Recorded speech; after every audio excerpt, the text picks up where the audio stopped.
दादा रात्रीच्या ड्युटीवर गेला. घरात वहिनी माझ्याजवळ आली.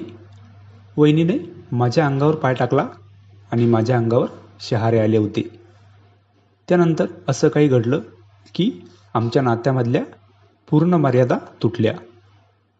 शहरात काही कामानिमित्त गेलो होतो. बऱ्याच दिवसांनी चुलत भावाची भेट व्हावी म्हणून त्याच्या घरी गेलो. संध्याकाळी गप्पा मारत असताना त्याला रात्रीची ड्युटी असल्याचे कळले. तू आरामात थांब, सकाळी भेटू असे म्हणत तो नाईट ड्युटीसाठी निघून गेला.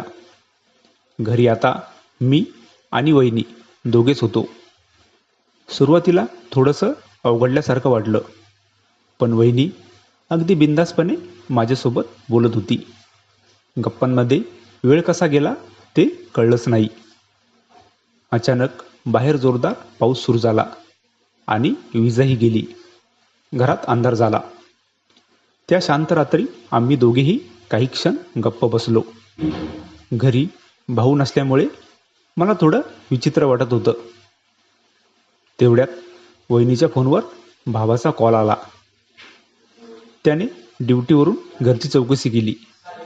आम्ही दोघांनी त्याच्याशी बोलून त्याला काळजी करू नकोस असे सांगितलं.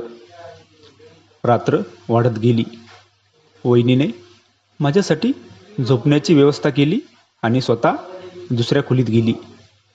त्या रात्री मनात एकच विचार होता, नात्यामध्ये विश्वास आणि मर्यादा जपल्या पाहिजे. थोड्या वेळाने वहिनी परत माझ्या खोलीत आली आणि म्हणाली, मला एकटीला भीती वाटत आहे. मी तुमच्या शेजारी झोपू का? मी म्हणालो, ठीक आहे. वहिनी माझ्या जवळच होती आणि त्यानंतर असं काही घडलं की आमच्या नात्यामधल्या पूर्ण मर्यादा तुटल्या. वहिनीने माझ्या अंगावर पाय टाकला आणि माझ्या अंगावर शहारे आले होते.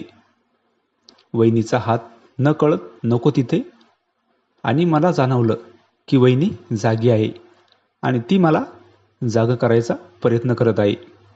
वहिनी मला म्हणाली, भाऊजी, तुम्हाला काही प्रॉब्लेम नसेल तर आपल्यामध्ये.